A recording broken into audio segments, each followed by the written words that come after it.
Thank you to our graduation requirement subcommittee members for staying on. But really, this is the Bold New Future subcommittee meeting that we are now joining. So I'll turn it over to the Bold New Future committee leads to orient us to the agenda. I know I see Meredith here.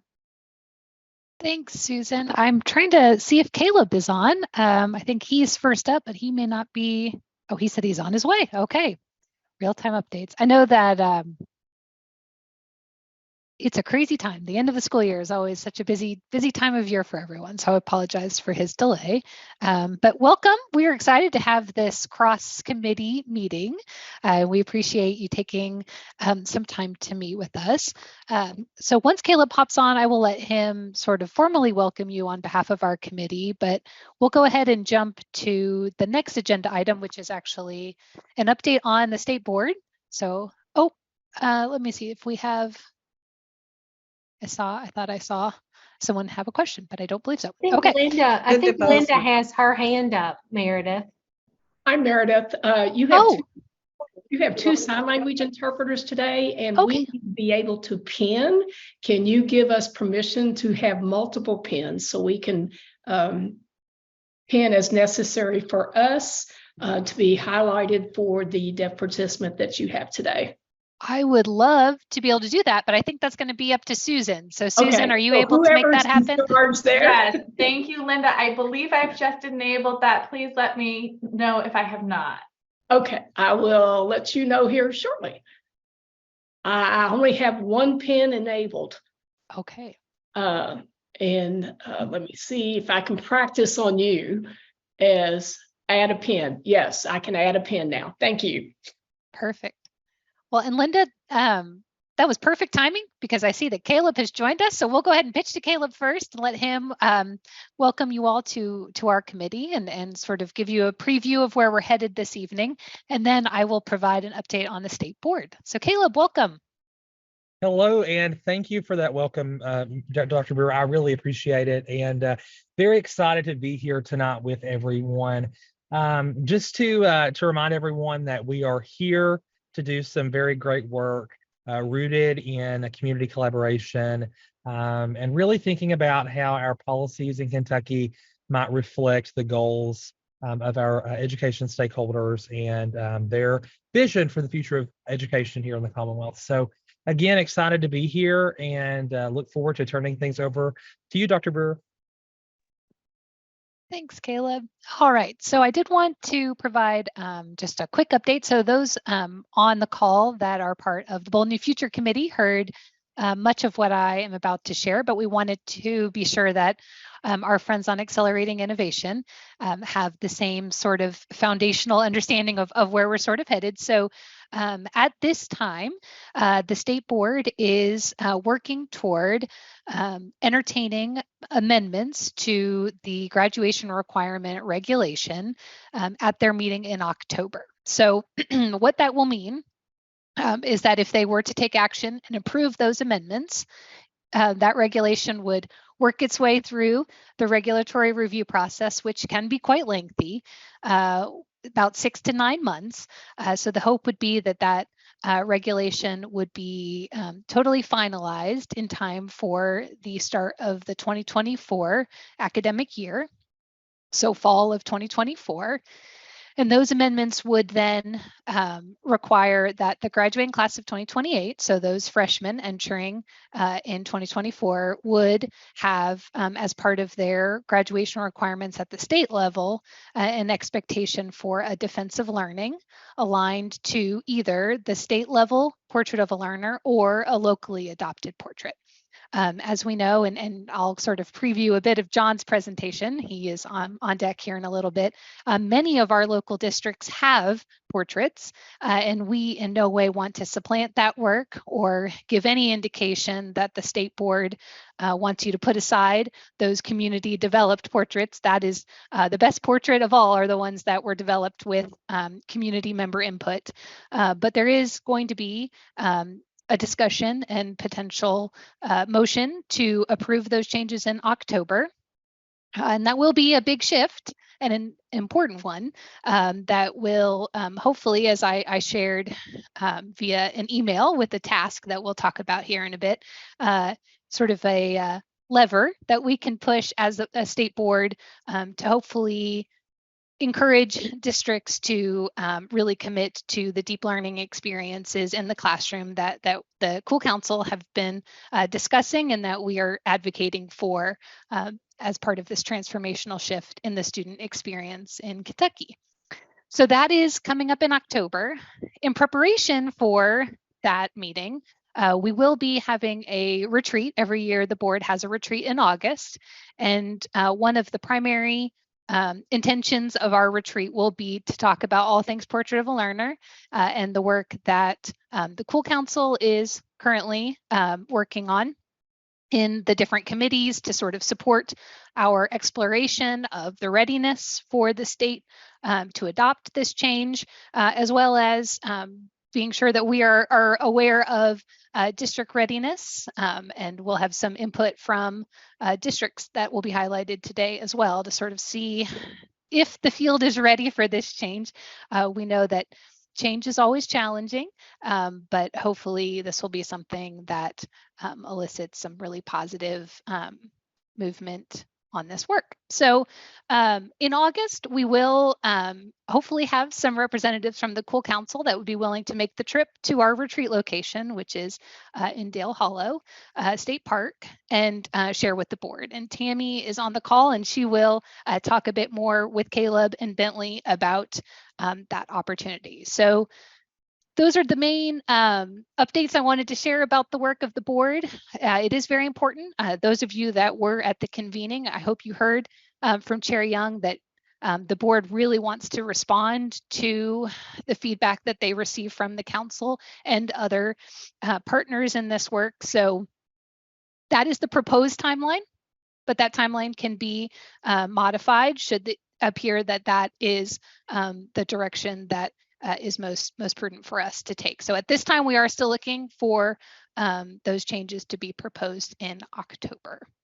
Any questions about the state board? We do have a board meeting tomorrow. I'm sure you all have blocked out your calendars for the next 2 days to join us for that exciting meeting. We'll start at 2:30 tomorrow. It will be live streamed, and then we will begin at 9 a.m. on Wednesday. If you aren't able to watch us in real time, there will be a recording available that you can watch at your leisure. So with that, I think, is John here? I know he is. Oh, it looks like he may have been able to join us. Yep, I'm here, Meredith. Awesome. Thanks, John. Okay, so I'm going to mute and get your slides ready.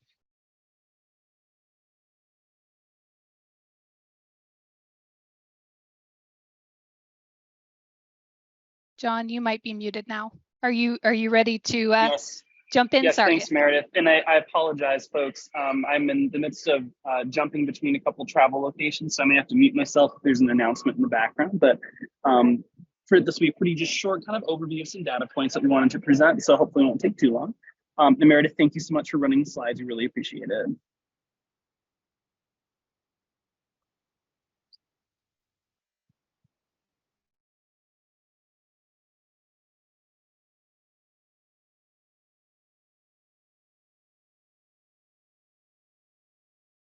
Okay, John, they should be up. Can someone let me know if you can see those? I do not believe we're able to see those.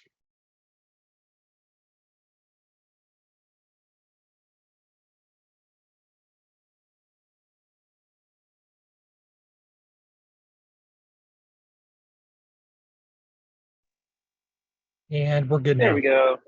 Perfect. Thanks, Meredith. So just as a background, KDE has been doing a survey for a few weeks now, and they're trying to collect data from all 178 districts that have put together profiles of portraits to date. So you can see here, they've just a few data points. They've gotten a fairly good response rate. Over half of districts that have responded to this survey. Out of those 102 districts, 93% of them, or about 95, have indicated they're either in the process of developing, have developed, or are considering developing a portrait or profile aligned set of skills. So below that, you can kind of see the number breakdown. About a third of those districts have already developed their set of skills. a third are in the process of developing, and then a chunk of them are still considering that. So on the next slide, Sarah Snipes, that is, has also been collecting some data points. So about how districts are using these profiles. So you can see that 3 of them have already started to think about how they're going to integrate their profile into graduation requirements and have done so. And 3 more are planning on how to go about doing that. You have 1 district that has created a local assessment system that involves competencies, and 10 more are in the process of doing so. And then last but not least, on the final couple of slides, you have 11 districts that have currently been thinking about how to build in the flexibility, or excuse me, are building in the flexibility for scheduling courses and programs. And there are 18 more that are in the process of creating those structures. And then 8 districts that have completed an advisory system or aligned processes to that type of system, 20 more that are looking at doing so. And then we have, some numbers as Meredith mentioned for different examples of different districts that are doing that. So those are examples that we can also share if folks are interested in specific districts. So any questions related to that either we can answer now, or we could help go look for the answers to for folks that would be interesting to know.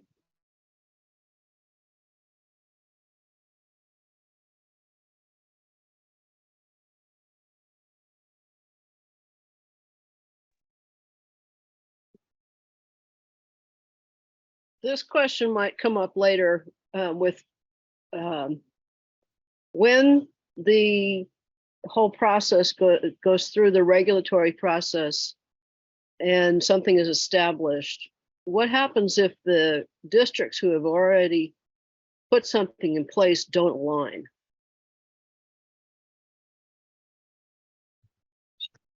So can you I'm gonna let Meredith answer that one. Can you tell me a little more about that, Edna? So you mean like if they have a local graduation requirement and what their expectation is in conflict with the state level requirement? Correct. So the districts that have a graduation requirement, I don't know of any that would conflict, especially because the language that we've proposed is pretty open-ended, just that they need to have a defensive learning. So I think that would probably be unlikely, but as far as what does state requirement trump local, that sounds like a good question for an attorney. But I don't anticipate that it would happen, because I think the point is that you have some sort of presentation of learning. The current language allows for a portfolio or a presentation. It provides a lot of flexibility. So, but those are the sorts of things that we want to be sure to capture, because we want to always avoid unintended consequences. So that's a great question, Edna, but I'll have to defer to Todd Allen, our general counsel, on that.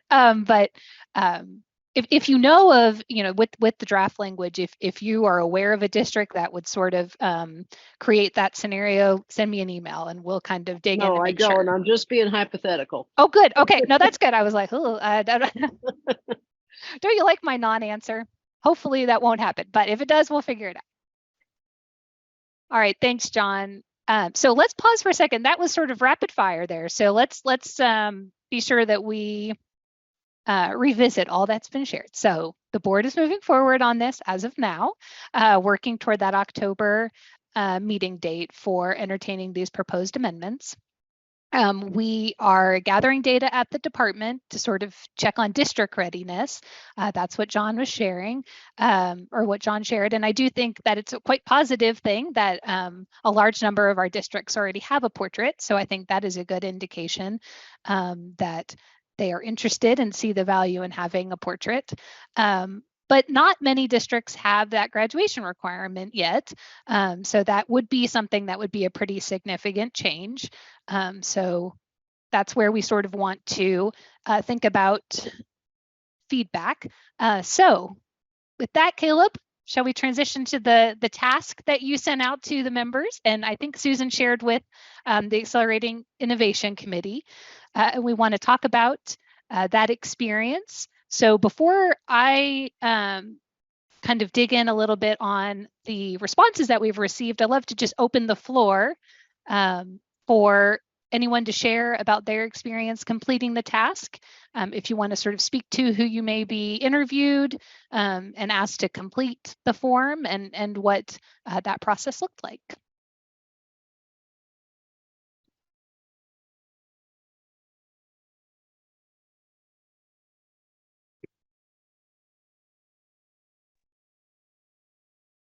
I'll share. Amy Harris from Williamstown Independent. So I actually talked with some teachers and administrators. I didn't go to the student level. And I just sent out, I talked to them, but then I also sent out a Google form to collect the information. And I just asked the questions, and I talked to 5 different people, interviewed 5 different people, and all 5 have portraits of a graduate in their district, and all 5 do not have any type of graduation requirement or defensive learning.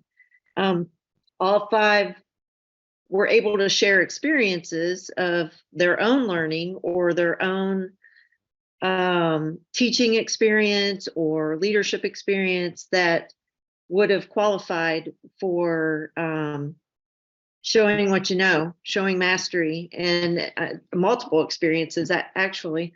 All of them thought it was a fabulous idea to be able to incorporate that. And some of the benefits, obviously the opportunity for alternative ways to show mastery, and then the flexibility, student choice of how they can show what they know, how they can defend their knowledge, and what that could look like. So I know it's kind of surface level, but there's a lot of interest out there of looking at alternative ways, and the defense process, people are hearing more and more about it, and I think they're very interested in it. Some of the challenges they talked about, consistency with rubrics, making sure that it's aligned to the standards, you know, those types of things were discussed as far as some of the challenges, making sure the rigor was there. Awesome, Amy. Thank you for sharing. That is certainly bolstering to hear that there was positive feedback. We like to hear that. Any other? Does anyone else want to share any other reflections on this task?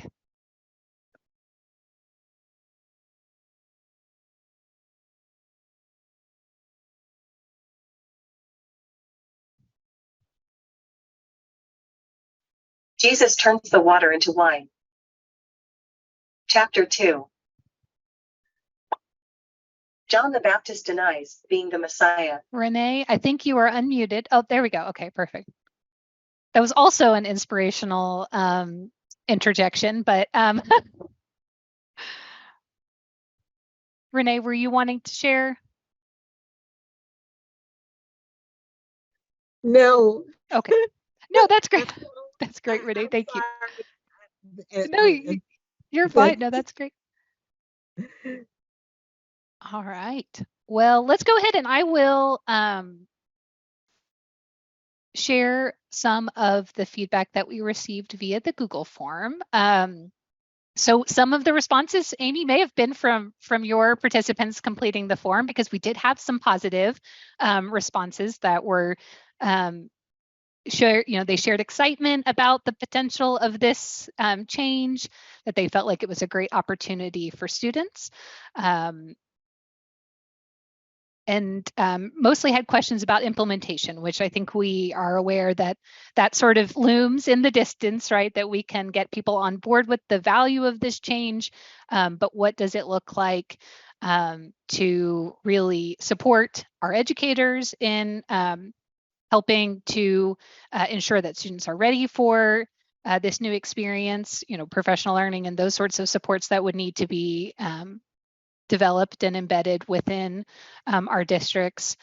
And also, what where would this fit in sort of an already pretty full student experience? How would we sort of make sure that there was time allocated for ensuring that students could do this well? And to your point, Amy, right, that they take it seriously and that we have some expectations of rigor and that we have some consistency across the experience for all students, so that we can have some comparability, so that when students say that they successfully defended their portrait, that we have a general understanding of what that would mean.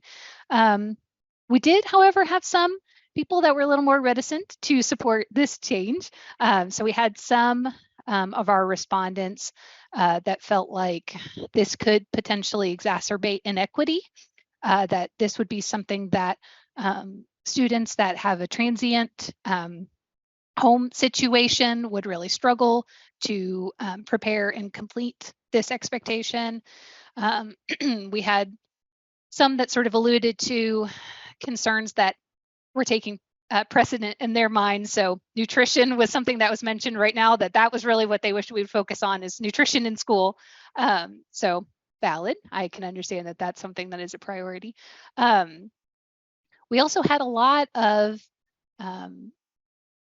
comments about the value of portfolios and potentially the lack of value of portfolios. So certainly those of us that have familiarity with portfolios of days gone by, I know there's a lot of feelings about portfolios here in Kentucky and whether or not that is something we want to bring back. So I think having the word portfolio as one of the options maybe reminded people that the portfolio process can be a bit arduous and maybe not as fruitful or beneficial as it was intended to be. So that's certainly something to be mindful of. Lots of questions about how this would be assessed. So I think the idea about, having a rubric or some sort of support for educators and sort of actually being able to evaluate whether a student successfully defended, that was brought up as well. Caleb, have you had a chance to dig in on the data? Anything you want to share from your perspective?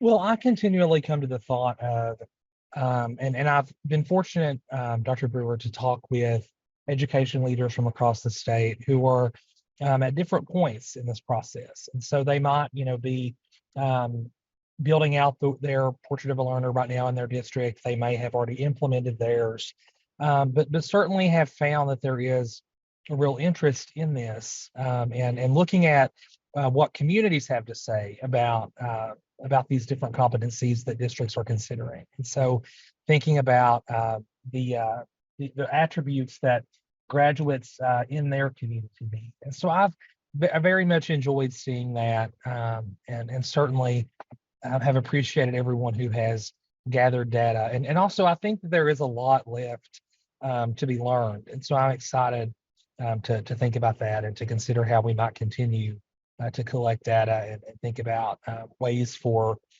learning more. So, Julie, I see your hand up. Do you have a question?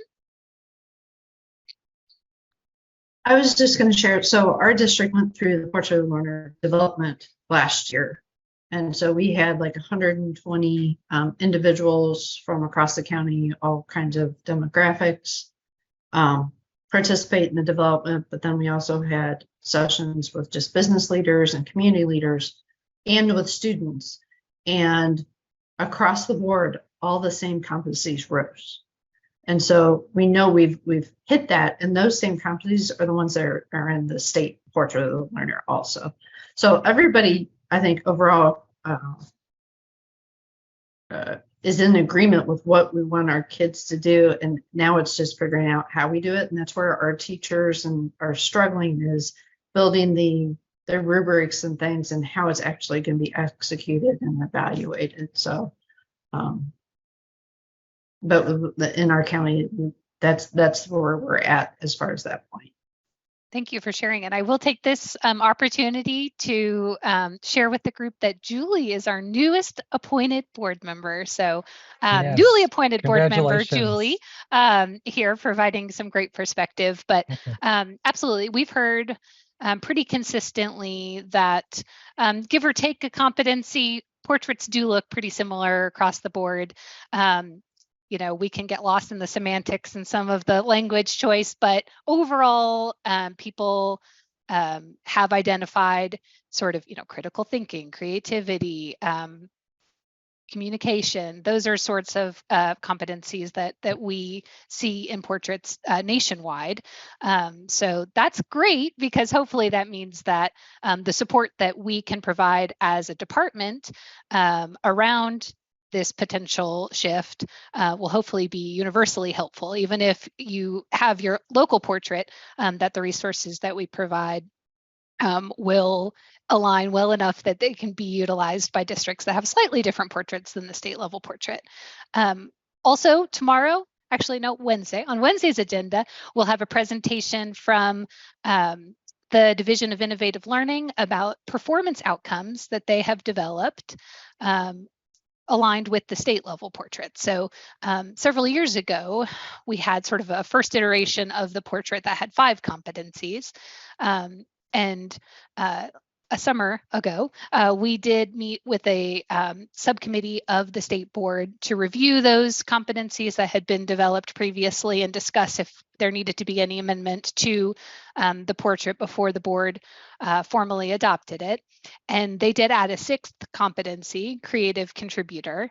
And so David's team needed to gather together some different partners to work on developing performance outcomes for that new competency. And what's great about that document, so once the board has a chance to hear about it on Wednesday, that will be posted for everyone to look at.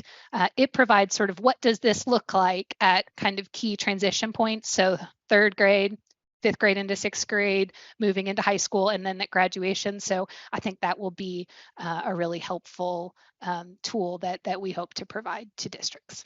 Yeah, and I would like to expand just a moment. I've had a thought that has come to me after looking at the data again here.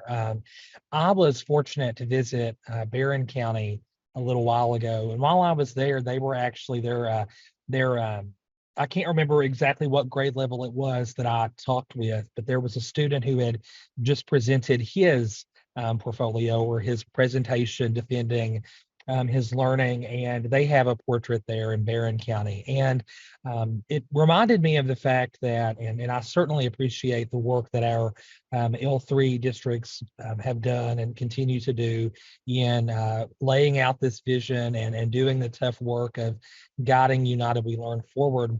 But also, I think that it's neat that we have districts across Kentucky, not just our L3 districts, but those that may not have been involved with that work, who are taking on Portrait of a Learner and who are bringing about these types of changes into fruition. So it's neat to see that. I really appreciated the opportunity to interact with a student in Barron County and to talk about their experience with that.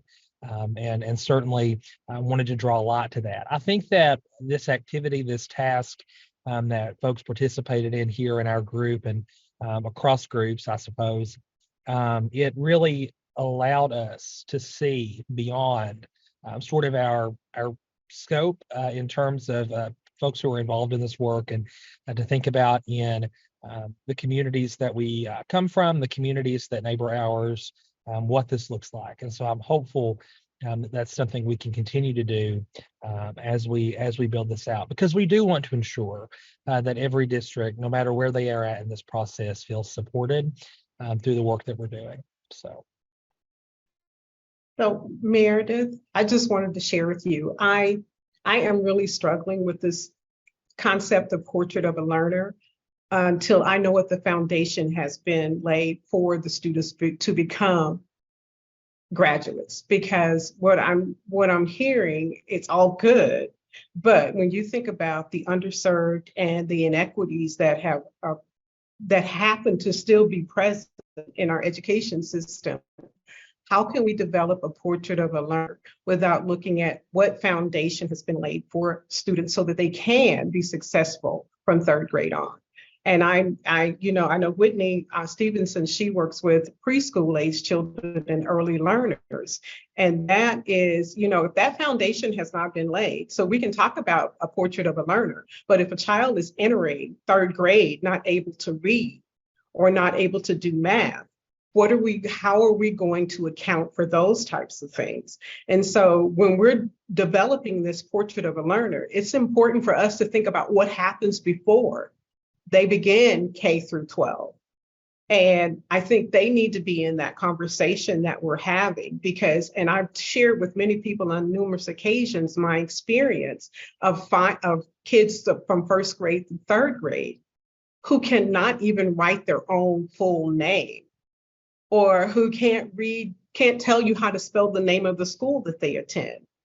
And if we allow for this to continue, there's no need for a portrait of a learner unless we've laid the foundation for our children and for all kids. And it's possible. Other places are doing it, other states are looking at it, and we're as always in the bottom tier, which I still think that we have quality educational services. It's just the equity in terms of serving all children and looking at the diversity that's within Kentucky. We have very diverse communities, and we've got to address the diversity that's within Kentucky. Schools, I'll just use, for example, Mississippi. You know why Mississippi is doing so well?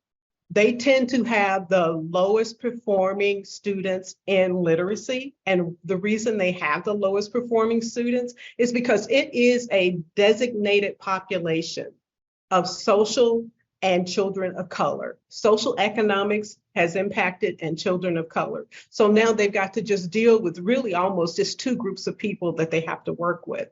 Whereas in Kentucky, it's very broad. We have kids in rural areas, we have kids in urban areas, we have children that speak English, children that don't speak English. So we have a lot to deal with, but we've got to establish a foundation first. And so we can talk about portrait of a learner forever, but where's the foundation? Before they get into third grade with the expectations that they will pass a reading test, a math test, a science test, where is that foundation laid? Because deeper learning, how can you do math problems if you can't read? How can you do science if you can't read? And some people might say, well, whose fault is that? I'm not looking at whose fault it is. I'm looking at, we have to embrace our children. They have nothing to do with all the mistakes that adults make, but we still have to educate them. So that's where that's my struggle with what we're doing now, is where is the literacy foundation for reading and math? Once those two things I feel are established, then we can talk about what the portrait of a learner looks like. But if we are not guaranteed that our children are prepared for all the assessments that we're going to be giving them, then there's no purpose for what we need to do. So I just want to say, kind of thinking along those lines, as someone who grew up and still lives in a rural area and who plans to head into the classroom and teach actually English at the high school level next year, which I'm really excited about. I certainly understand those concerns there around equity and around thinking about how socioeconomic status and other factors contribute to lifelong success in education. Certainly in Eastern Kentucky, where I'm from and live, I see students who experience struggles due to no fault of their own. And so certainly I'm passionate about that. I really appreciate how KDE defines equity. And I just want to say that there's a mention of how equity is rooted in eliminating conditions that prevent the ability of all students to reach their full potential. And so when I think about portrait of a learner, and I've certainly grappled with those same concerns around equity, thinking about how, there are a lot of challenges that we're facing that go beyond anything that portrait of a learner itself can fix. But one thing that has sort of solidified my real belief in Portrait of a Learner after thinking about it is really this idea that Portrait of a Learner can ground our focus in an environment that has so many different factors affecting it, right? And it kind of allows for a common approach and also a common direction for all of us. And so I think about how, when I'm thinking about Portrait of a Learner as more than just competencies, more than just that, but as a depiction of what we want for our students. I think about how when you think about the ways that students learn and the goals that we have for them, in all reality, the goal is, in terms of Portrait of a Learner, to see students reach their full potential, and for a portrait to fit their individual needs and goals. And so I just wanted to share that thought there. I've definitely thought a lot about that and would love to talk more about that with you, just so we can bounce ideas back and forth. So Kathy, one thing that I think it's important, and if Chair Young were here, she would do a much more eloquent delivery of this message, but you can tune into Interim Joint Committee on Education meeting tomorrow. She'll be talking about this a bit, but what she has shared and what I think is really important for us to be mindful of and to not lose sight of is that the portrait really has at the foundation academic content, right? So there's still an expectation that students are having high quality instruction, that they have access to all of the content that they've previously had, and hopefully really strengthened content delivery through deep learning. So those really aren't mutually exclusive, right? So it's not sort of like that we have to have foundational academic content exposure and then have opportunities to develop the skills and dispositions identified in the portrait. Excuse me. Choked up about it now. I just have a never-ending cold. But I do think that there is,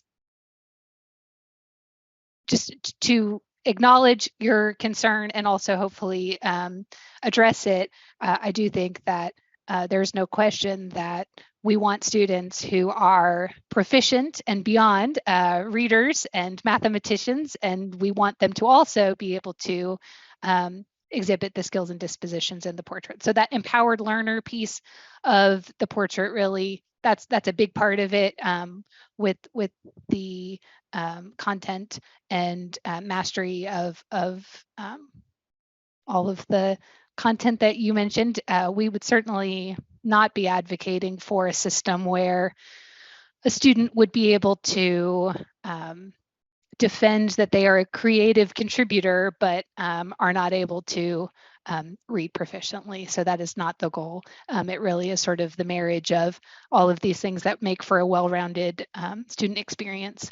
Susan, can you speak to, I'm sorry, Kathy, we'll let you go and then. I'm sorry, so then I have to push back on that. So Okay. then I ask, why do we have such low literacy rates in the state of Kentucky?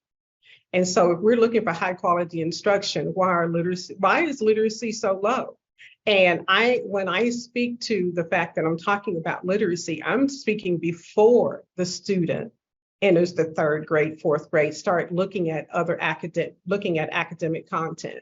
I'm speaking to, they just need to be literate. They need to have literacy skills. They need to know how to read a book. They need to know how to do math operations. So, I'm not saying that I'm dismissing the portrait of a learner. What I'm saying is, how can we get to the portrait of a learner unless we have built a foundation for students to be the portrait of a learner? And that begins with literacy skills.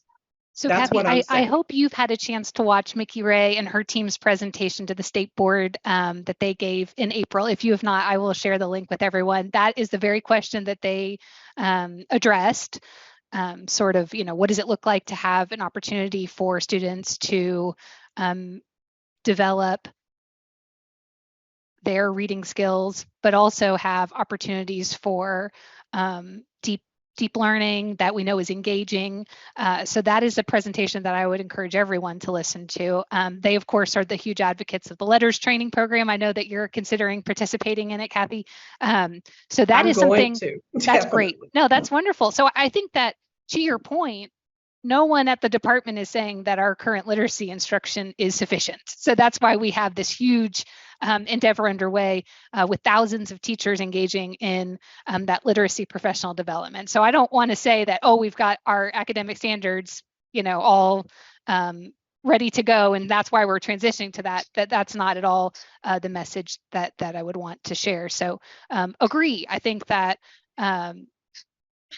but having high quality instruction is a goal, but also having students who have those that knowledge, skill, and disposition, that are highlighted in the portrait that we know they need to be able to successfully transition to life after high school is also valued, right? So I think this is one of those situations where we can have lots of things that we value and they're all very important. So we're not saying that one has to supersede another. But Susan, I wanted to sort of wonder if you could speak to sort of a national perspective on this, and anything from your work that you could share about kind of how we reconcile this sort of focus on competency-based education with also not forgetting how important content is for students, and that they have a mastery of all of the content areas that we know are so important. Math, Sure, reading, yeah. science, social studies, all of them, Of course, right? yeah, of course. So I think the portrait of a learner or the portrait of a graduate is really just one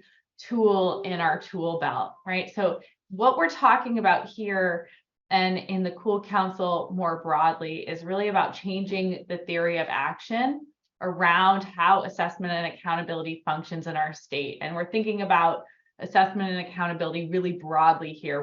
We're not thinking about just the state accountability system that's approved by the federal government, but in this case in particular, we're thinking about what does our student accountability system look like that's in large part locally defined by districts in terms of how they graduate their learners, right? So at the end of the day, to improve student outcomes beyond where they are today, we need to think about how is adult behavior changing, right? What are the tools in our toolbox? What are the levers that we have access to that we could think about? What state policies can change in order to enable changes in adult behavior? Across the country, we've seen districts gravitating to these portraits of a learner because they reflect the things that their constituents, that their communities care about above and beyond what can be reflected by standardized test scores. And so I think what we're seeing here in Kentucky is just an example of what's happening across the country in terms of districts really wanting to be able to value communication, collaboration, creativity, and signal to their students that these are the skills we also care about, not just what's being tested and labeled in your standardized assessment. So I think that's what Kentucky is grabbing onto here, but it doesn't mean that we can let go of the focus on high academic rigorous standards. It's just one way we can think about changing what happens in classrooms with the same aim of improving outcomes for all. So I don't know if that answers your question, Meredith, but I think it's, as you said so well, it's not an either or. It's really just like, what is our mechanism? What are the levers that we have available to us? And this is just one of them. Thanks, Susan. No, that's super helpful. And I think, Kathy, I don't want to say that what you've identified is not important. So I hope I've really, let me say again, it is important. What you're talking about is important, and we are focusing on that as well. But I think that, to Susan's point, our assessment and accountability culture has sort of evolved into one that really lends itself to a very limited perspective on what makes for a successful student experience. And so that's going to be one where students are engaging in classroom experiences that may be we would maybe say are less meaningful to them.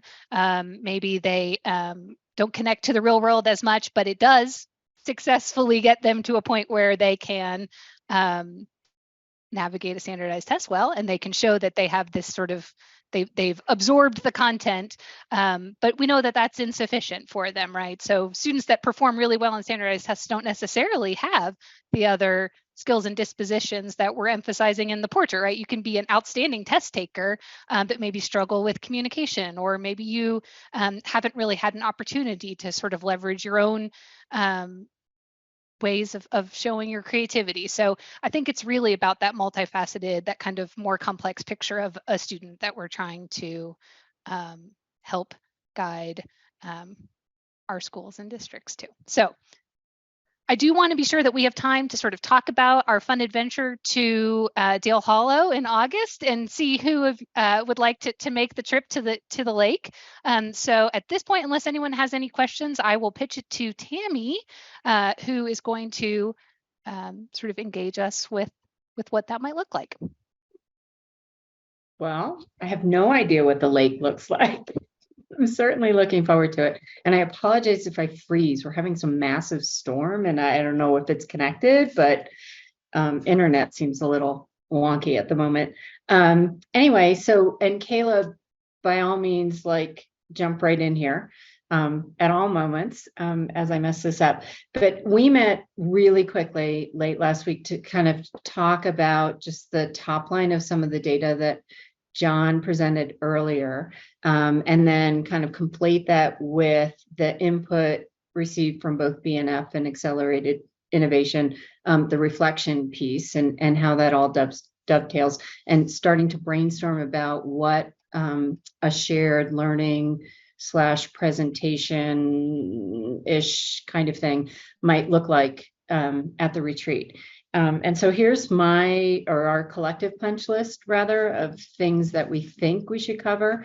And we're really looking for, I think at this point, input from y'all about, do you think this would be the right flow, engaging for the board, and then very importantly, kind of just holistically, some of the roles and what we're missing, and also what we're missing to make sure that we've conveyed sort of the collective picture of all of these audience to the board as they then move towards reviewing, looking at, and gearing up for that October meeting. Does that make sense? And Caleb, I got that? Just head nod or something. I see you sideways. Okay, so first and foremost, we thought convey the portrait of a learner, what we're calling sort of a readiness survey. And this is a survey that the Office of Innovation and Communications kind of collaborated on earlier in May. It went out to the districts earlier in May. Basically, not only asked them, do they have a portrait of a learner, but where are they in a continuum of implementation? And so we have a feel for that.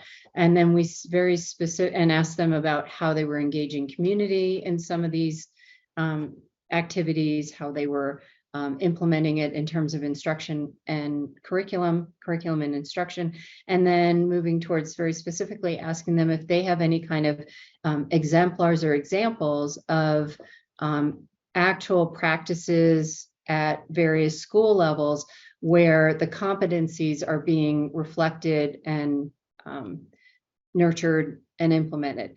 And that questioning specifically said that it wasn't definitively connected to, it didn't mean if you have a local portrait, great. If you're following the state portrait at this level, great. If you don't have a portrait of a learner, but yet you know that the practices are being implemented at some school level and you've got some sort of example of those practices in place that reflect on these competencies, that's also great information. So we really just were trying to get a pulse of what was happening at the local level so that we could have some input for storytelling and also for this the retreat, so that we can bring the real to the board of what's being implemented at the local level.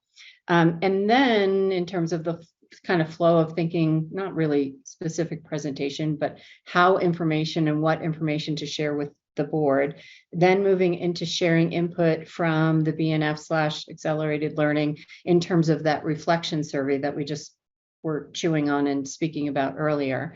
And then weaving those three, if you will, sort of data points and input points from various audiences together into a story about how districts are activating related to Portrait of a Learner or not, or graduate, depending on which word they use, how the community input is looking, and then how that community response with the districts can inform this whole conversation about the grad requirement conversation.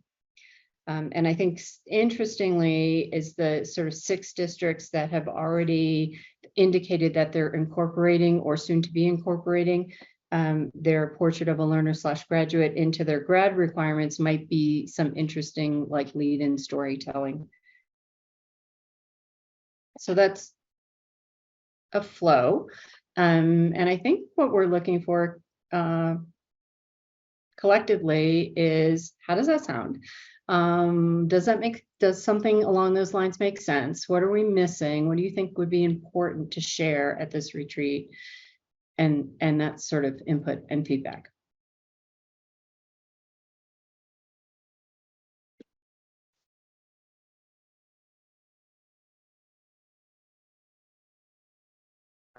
I'd have a quick question, which is, what is the conversation or the discussion that you want to help engender on the basis of sharing all of this? Are there some decisions that you'd like to make that should be facilitated by understanding that gets created? I think the end game, and jump in Caleb or Meredith, but the objective is to share this large body of data that's been collected, and especially the work of the Cool Council committees relative to awareness building and actual coming to real life examples of Portrait of a Learner/graduate in practice from the field with the board to inform their thinking and decision making. And it all, my understanding is that the end game or lead to is their conversations about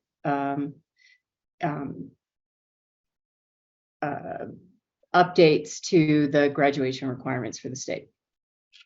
Yeah, That's and right. I would, yeah. Oh, sorry, Caleb. I was going No. to just hop in. I think sort of the most dramatic response would be if the presentation sort of indicates that there just really is a lot of hesitancy or resistance that the board might delay action in October. So part of what could happen is that in August, if the data sort of paints that picture, then that's possible that the board would postpone action. And that's what Chair Young has shared.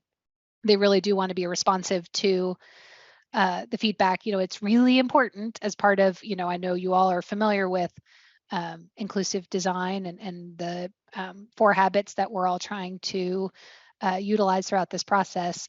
You know, the board does not want to impose something on districts that they have not sort of partnered with them throughout the process leading up to that change. So I think that's one of the primary goals, is to hear from people in the field. That's why we're sort of collecting the data that Tammy mentioned from the districts. So the department is making sure that we have an understanding of kind of where school districts are, but we also want to hear from community members, families, business leaders, and others, parents, so that we know kind of how receptive people will be to this change. So that's really what August is about.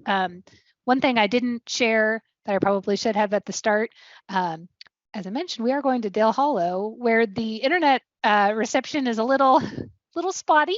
So this would be an in-person presentation. So I know you probably have seen board meetings where we have sort of a hybrid opportunity. But should you want to participate and present, you will have to make the trip down to Dale Hollow. I sort of alluded to that, but let me just say it explicitly. You'd be making the trip to the lake with us and it'll be a grand old time. But I do think that Tammy and Caleb and others who would be working on this would like to create opportunities where people can help contribute to the presentation and maybe not actually go to Dale Hollow. So you could potentially work over the next couple months on developing materials that would be shared with the board in advance of the meeting, as well as the slide deck that'll be shared. Because really what we share today is just a snapshot of all the data that we are collecting and hope to collect in advance of that meeting in August. Yeah, and I was actually just going to essentially say what you had said, Dr. Brewer. So I think we're good on that front, just that we are really going at this with the goal of informing and also ensuring those habits of inclusive design. So, yeah. As I listen and read the comments in the chat,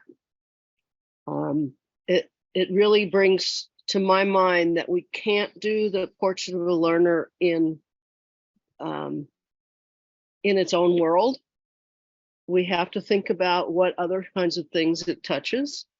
And I think, Kathy brings up a really good point about making sure that we have,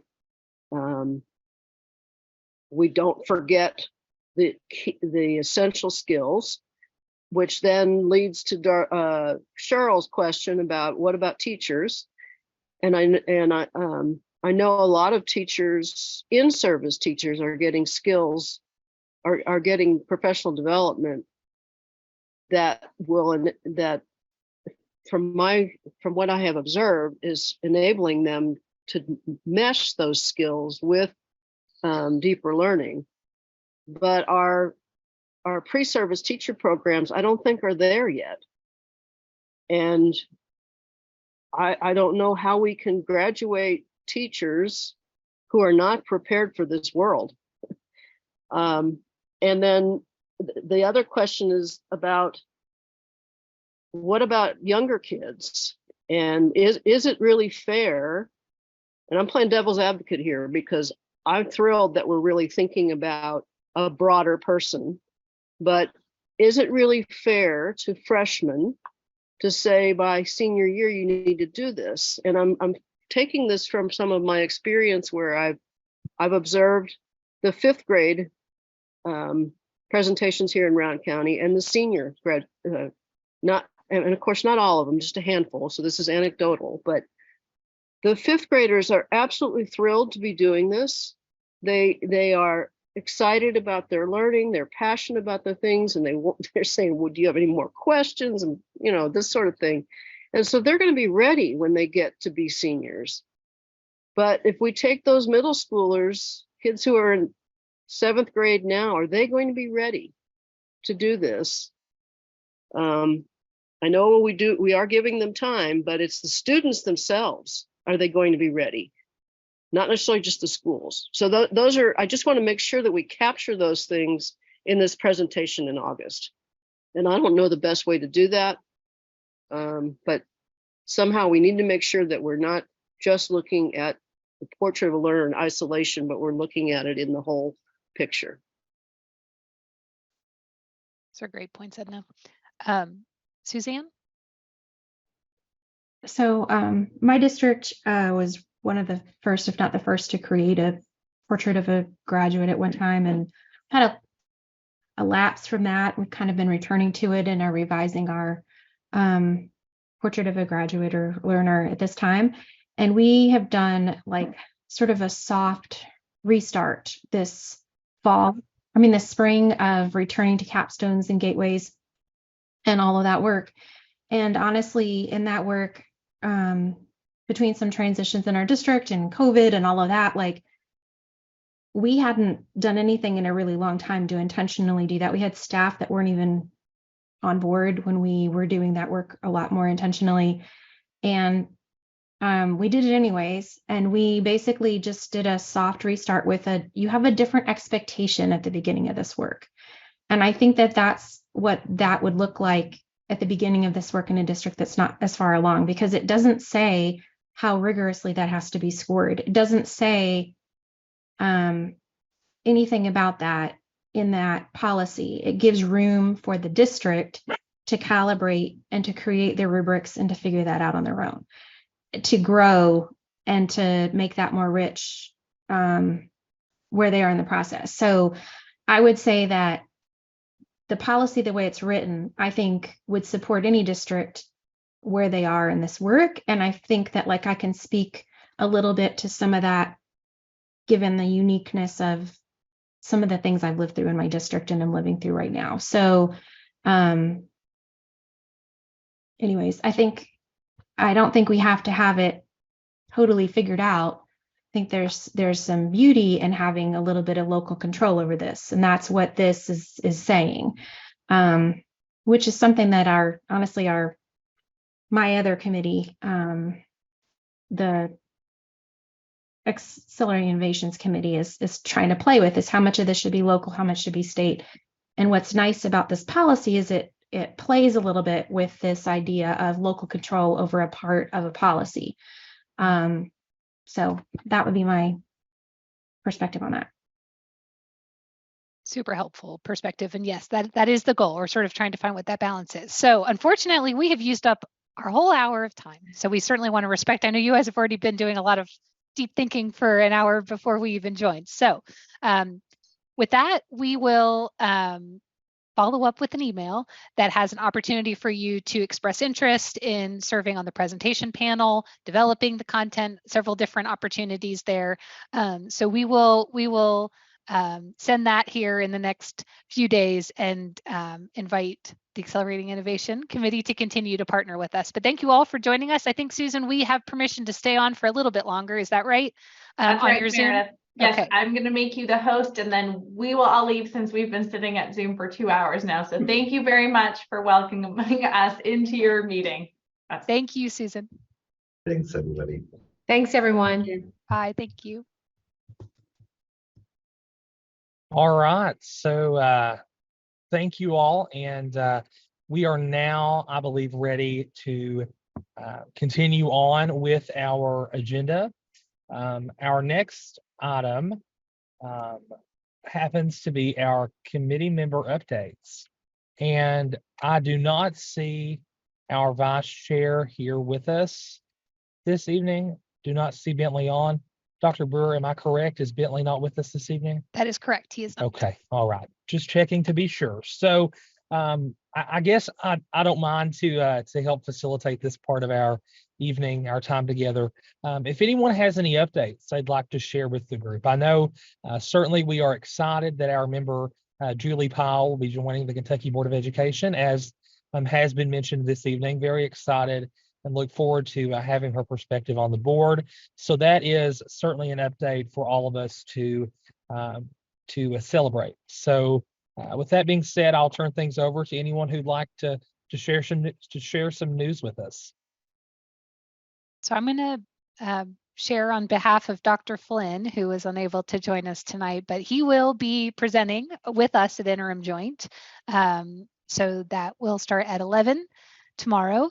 You can watch it on KET if you're so inclined, but he's going to be speaking about CARA and sort of providing some good foundation, which will then transition into our presentation on the current assessment and accountability system. And then Chair Young will kind of vision cast with us about where we hope to go. And that's where she'll talk about the United We Learn work. So we do have the full 2 hours. So it should be a very informative meeting.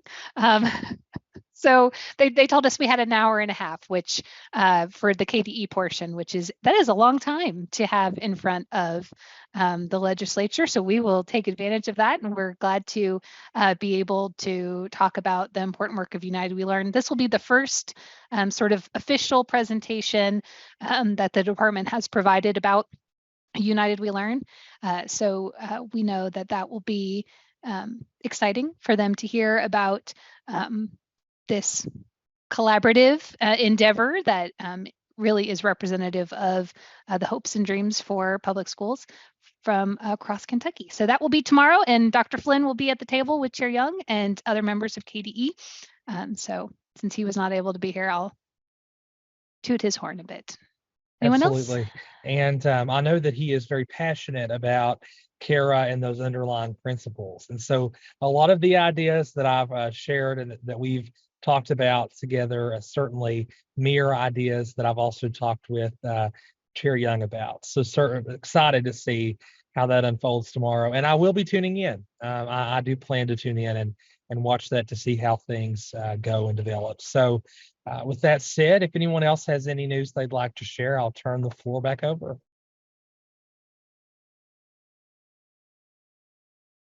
This is not news, but this is a question that came up as Suzanne Farmer was getting off, and she was pointing out that many teachers are not trained in traditional programs today, which is true, but does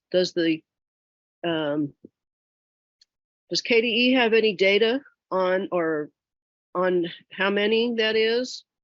And are those programs that they are being trained in that much different? I mean, I know they're option 6, they're actually teaching. That's right. But unless they're teaching in a school that is doing this, then they're not getting that experience either. So I'm just curious about those numbers. And again, another thing that I think it touches, the whole POL touches, and we need to consider. So I can get those stats for you, Edna, but the ones that we pulled for another legislative presentation in February that Dr. Glass gave to, I believe it was the Senate Committee on Education, the vast majority of teachers are still being trained through the traditional pipeline. So that in option 6 is like 90% of teachers. So the alternative pathways, although we have more now, we have 9 where we used to have 8. So we do have more pathways that are alternative. The majority of teachers are still being trained through traditional methods, but I will have the Office of Educator Licensure pull those numbers for you so that I can share them with you. Yeah, not just for me, but for this whole picture. I will share them with everyone, yes.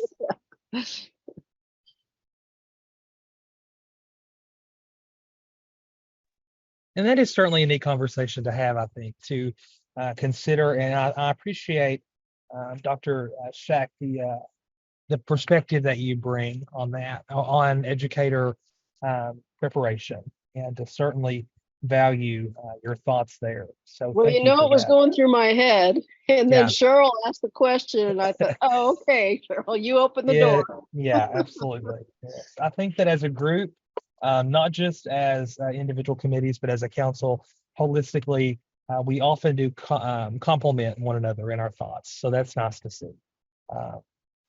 There's actually another point too that, and this goes for the retreat. I hope I'm not talking out of step You're here. fine. No, you're good. At our convening, there was discussion around the college readiness graphic and our POL graphic, and how the two of them need to be aligned so that students don't feel like they're doing 2 different things. And we talked about a way to do that with concentric circles. So that might be another thing that you want to tie into your thinking. Yeah, absolutely. Yeah, and too, I remember that conversation that we had around that, and when we looked at that, and I remember conversation briefly about potentially a bridge or like a crosswalk that would connect the two in sorts. So that might be something as well for us to consider, but certainly we'll be thinking about that as well. If I go back to my notes, I have a scratchy, drafty graphic. Yeah, absolutely. Yeah. So any other thoughts among our group members here? This is Dr. Michelle Chappelle. Also, I think I shared the last time we was meeting, you might want to look at what CPE is doing, because they have they're having a couple four-year institution and KCTCS looking at a graduate profile, and I've shared what you guys are doing with KDE compared to what CPE is doing. So you're not really reinventing the wheel, but everything's aligned. So when students graduate from the 12th grade, they still have the same knowledge and information they can use to graduate from a 4-year institution and a 2-year institution. Absolutely. Thank you for that. And I think it is a neat conversation to have around, and I do see here there is the 10 essential skills on CPE's webpage. But I will certainly say that it is a neat conversation to have, to think about how we can, in one sense, I suppose, build upon what is laid. And I think that too gets into that thinking about foundations. So certainly need to see that. If we have no other thoughts, and I will give everyone just a moment. I don't want to leave anyone without the ability to share, but certainly planning to wrap up here in the next little bit. If anyone has any other thoughts they'd like to share before we move in that direction. No, just for our committee's purpose, the way that the department is providing updates on the Cool Council at the board meeting, kind of with the every other month meeting structure, the KBE meeting directly following a convening, we get an update on the happenings of the convening. So that was our, we had our April convening. So that's what's going to happen at the KBE meeting this week. So tomorrow, Audrey will be there to talk about the April convening.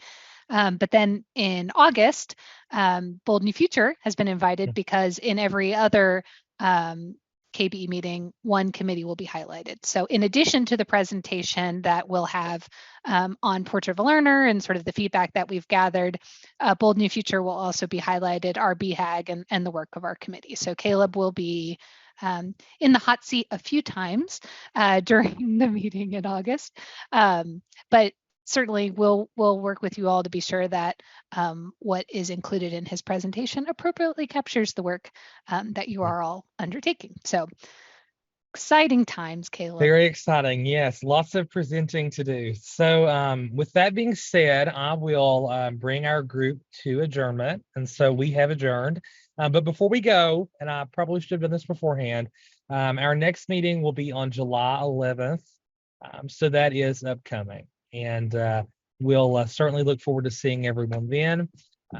Anything else before we go, Dr. Brewer? I think we're no, good. We will just follow up with an email Yeah. sort of outlining different opportunities to work toward that August presentation. So that should come your way soon. Thank you all so much. I know this is a little bit of a different structure, but we thought it was important to create opportunities to have cross-committee input. Absolutely. So thanks for your flexibility. All right. And thank you all. Bye. Have a great evening.